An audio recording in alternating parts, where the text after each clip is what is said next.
மதுரை மத்திய சட்டசபை தொகுதியில் என்டிஏ கூட்டணி சார்பில் போட்டியிடும் திரைப்பட இயக்குநர் சுந்தர் சிக்கு ஆரப்பாளையம் கிராஸ் ரோட் பகுதியில் முன்னாள் பாஜக தலைவர் அண்ணாமலை ஆதரவாக பிரச்சாரம் செய்தார். புதிய நீதி கட்சியின் தலைவர் ஏசி சண்முகம், மத்திய சட்டசபை தொகுதி புதிய நீதி கட்சியின் வேட்பாளர் சுந்தர் சி, மதுரை மாநகர் பாஜக தலைவர் மாரி சக்கரவர்த்தி உள்ளிட்டோர் உடன் இருந்தனர். கூட்டத்தின் முடிவில் அண்ணாமலைக்கு வேல் புத்தகம் வழங்கப்பட்டது.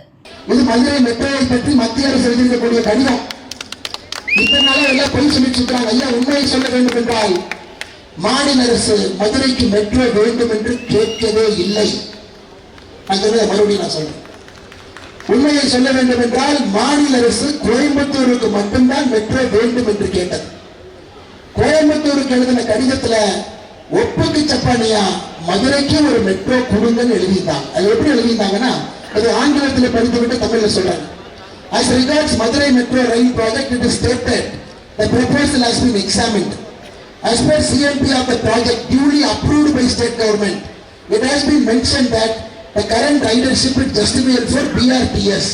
அதாவது மாநில அரசு என்ன சொல்றாங்கன்னா, ஐயா கோயம்புத்தூர் மெட்ரோ வேணும், அப்படியே மதுரைக்கு ஒரு மெட்ரோ கொடுங்க.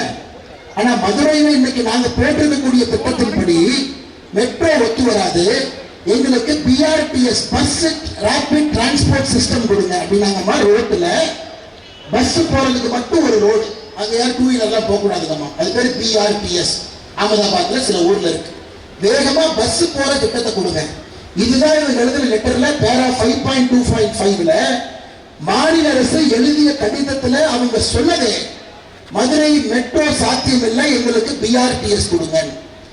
ஒப்புக்கு சப்பானியா மட்டும்தான் பேசுறாங்க. ஆனா நாங்கள் சொல்லுகின்றோம், மே 4ஆம் தேதிக்கு பிறகு அண்ணன் எடப்பாடி பழனிசாமி அவர்கள் முதலமைச்சராக பொறுப்பேற்ற பிறகு இவர்கள் கொடுத்த ப்ராஜெக்ட் ரிப்போர்ட்டை திருத்தி எழுதி, அம்மா இந்த ரிப்போர்ட்டை தப்பு, மத்திய அரசு நிராகரிக்கல, இந்த கடிதத்தை அனுப்பி அண்ணன் நீங்க கொடுத்த ப்ராஜெக்ட் ரிப்போர்ட்டை மாத்தி கொடுங்க, மதுரைக்கு ரைடர்ஷிப்பை மாத்தி கொடுங்க, கோயம்புத்தூரை பொறுத்த வரைக்கும் மக்கள் தொகை அதிகரிங்க, மதுரையை பொறுத்தவரை மக்கள் தொகை அதிகரிச்சு கொடுங்க, 20 லட்சம் பேருக்கு மேல இருக்கணும், 15 லட்சம் போட்டிருக்கிறீங்க. அருமை சொன்னது அண்ணன் சுந்தர் சி அவர்கள் செய்யக்கூடிய முதல் வேலை, இந்த ரிப்போர்ட்டை சரியான முறையில் மத்திய அரசுக்கு அனுப்பி மதுரைக்கு மெட்ரோ கொண்டு வருவது எங்களுடைய பொறுப்பு. நீங்க ரெக்கார்டு பண்ணிக்க, அதே நேரத்தில் இந்த மெட்ரோவை சரியான முறையில் கொண்டு வர. தாய்மார் மெட்ரோ ஏறுறாங்க, ஒரு நாளைக்கு 80 ரூபாய் கொடுத்து இங்கிருந்து அங்க போனாங்கன்னா மெட்ரோல யாரும் ஏறவே மாட்டாங்க, இல்லைங்களாங்கம்மா. அதனால் எங்களை பொறுத்தவரை மெட்ரோவை சரியான முறையில் கொண்டு வந்து அதை ரொம்ப சீப் அண்ட் பெஸ்டா தாய்மார்களுக்கு கொடுக்கணும். அம்மா 20 ரூபாய் ஏறி அங்க இறங்குது அப்படின்னு. இன்னைக்கு பெங்களூர் மெட்ரோ தவறான ஒரு திட்டத்தை போட்டு 130 ரூபாய் 160 ரூபாய் ஏறுது. கிட்டத்தட்ட 8 கிலோமீட்டர் 10 கிலோமீட்டர் போனா 130 ரூபாய் பெங்களூர் மெட்ரோ ஆகுது. அந்த பெங்களூருடைய பாராளுமன்ற உறுப்பினர் தேஜஸ்வி சூர்யா கோர்ட்டுக்கு போயிட்டார். மாநில அரசு மத்திய அரசு மெட்ரோவுடைய ஃபேர்லாம் ஏத்தாதுன்னு அமைதியா வச்சுக்கணும். இவ்வளவு குழப்பம் செய்து சும்மா அனுப்பிட்டு மத்திய அரசு 14 நவம்பர் 2025 பதில் கடிதம் போட்டிருக்கிறாங்க.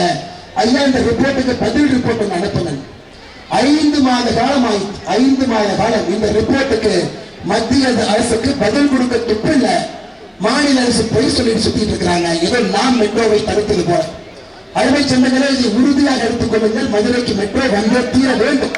மதுரை நகருக்கு மெட்ரோ இல்லாம வேற எந்த நகருக்கு மெட்ரோ இல்லை. மதுரை கோயம்புத்தூர் 2 நகரம் தமிழகத்துடைய முதல் 2 நகரத்துக்கு மெட்ரோ வரும். அதையும் ஒரு கட்சியால் செய்ய முடியும், ஒரு கூட்டணியால் செய்ய முடியும் என்றால் அது தேசிய ஜனநாயக கூட்டணியால் மட்டும்தான் முடியுங்க. இவங்கனால ஒரு சின்ன துடுப்பை கூட கிள்ளி போட முடியாது. மேயரே இவங்கனால புதுமையில போட முடியும், ஒரு குப்பை அல்ல முடியும். இவங்க மெட்ரோ கொண்டு வர போறாங்க. நம்ம கிராமத்துல சொல்லுவாங்க, மொசை பிடிக்கிற நாயை மூஞ்சியை பார்த்தா தெரியுமா. நாட்டு நாய் 4 நாய் கொண்டு வந்து நிறுத்தினாங்கன்னா கிராமத்துல அந்த நாட்டு நாயுடைய மூஞ்சி பார்ப்பாங்க. ஓ இந்த நாய் சூப்பர் நாய், இது மொசலை பிடிக்கிற கொடுப்பான், வேட்டைக்கு போறோம். மொசை பிடிக்கிற நாய் மூஞ்சி பார்த்தா தெரியும். அண்ணன் சுந்தர் சி அவர்களையும் மற்ற வேட்பாளர் நிக்க வச்சு பாருங்க, மூஞ்சி பார்த்தா தெரிஞ்சு யார் நமக்கு வேலை செய்ய போறாங்க, யார் மெட்ரோவை கொண்டு வர போகின்றார்கள், யார் மதுரை மத்திய தொகுதியினுடைய வளர்ச்சிக்காக நிற்க போகின்றார்கள். உதயநிதி ஸ்டாலின் அவர்கள் பொய்யா பேசுறாங்க.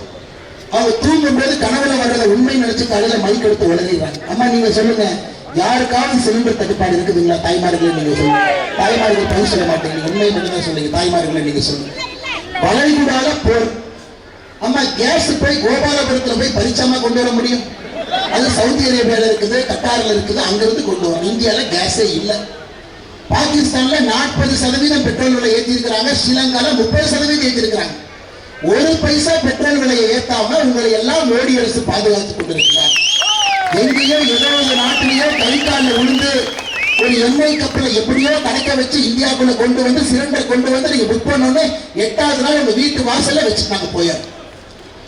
உங்களால செய்ய முடியல, செய்யறவங்களும் ஏன் இப்படி தடுக்கிறீங்க? எங்கேயாவது சிலிண்டர் தடுப்பானா? வணிக சிலிண்டர் ஒரு 3-4 நாள் இந்த பிரச்சனையும் சரி பண்ணிட்டு இன்னைக்கு நம்ம வணிக கடைக்கு போனா எங்கேயாச்சும் பூரி கிடைக்கல. ஆரம்பத்துல பூரினா 2 நாளைக்கு அண்ணே கொஞ்சம் சிலிண்டர் கம்மியா வந்துட்டு இருக்கு. இன்னைக்கு எல்லாமே சரியாயிடுச்சு. இவங்களுக்கு பொய்ய பேசணும், ஏதாச்சும் ஒரு பொய்ய சொல்லணும். சிலிண்டர் இல்லை, நம்முடைய சகோதரிகள்லாம் ரோட்ல நின்று இருக்கிறாங்க. கனிமொழி அக்கா, நீங்க எந்த சிலிண்டர் புக் பண்ணீங்க, எப்ப காஃபி வச்சு குடிச்சீங்க, தயவு செஞ்சு எனக்கு சொல்லுங்க. தயவு செஞ்சு சொல்லுங்க.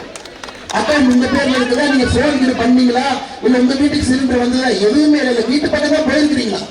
கனிமொழிக்கா அவர்களே, பொய் சொல்வதை நம்முடைய தாய்மார்கள் அவர்கள் ஏற்றுக்கொள்ள மாட்டார்கள். அன்போடு கேட்டுக்கொள்கின்றேன், நமக்கு இது வேண்டாம்.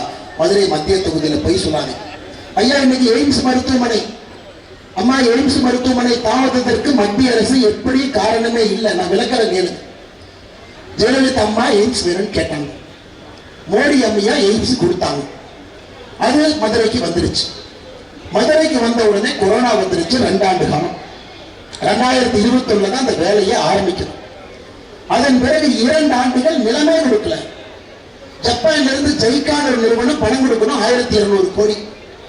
அது தாமதமாகி நிலம் கொடுக்காம ஒரு மரத்தை வெட்டுவதற்கு 8 மாச காலம் ஆச்சு. திமுக அனுமதி கொடுக்கிற அம்மா இந்த ஆண்டு அக்டோபர் 2026 எய்ம்ஸ் உங்களுக்கு தொடர்ந்து கையில கொடுத்துருவாங்க. அக்டோபர் 2026 உங்களுடைய சட்டமன்ற உறுப்பினர் திருப்பரங்குன்றம் மன்னன் ராஜன் செல்லப்பா அவங்க எல்லாம் மேடையில உட்கார்ந்து மோடி ஐயா தொடர்ந்து உங்களுக்கு கொடுத்துருவாங்க. டெல்லிக்கு வெளியே இருக்கக்கூடிய மிகப்பெரிய எய்ம்ஸ் மதுரை எய்ம்ஸ். ஆனா இவங்க பண்ண தப்புனால 1200 கோடி ரூபாய் இருந்த திட்டம் இன்னைக்கு 2020 கோடியா உயர்ந்திருக்கு. 820 கோடி ஜாஸ்தியா இருக்கு. அதையும் மோடி ஐயா கையிலிருந்து போட்டுவிட்டார், உங்களுக்கு கொடுக்க வேண்டும் என்பதற்காக. அம்மா இப்ப நம்ம ஏப்ரல் இருக்கும். May, June, July, August, September, October 6வது மாசம் உங்களுக்கு மதுரை எய்ம்ஸ் மருத்துவமனையை திறந்து நம்ம கையில நாம கொடுத்தோம். மதுரை மெட்ரோவை நாம கொண்டு வந்தோம்.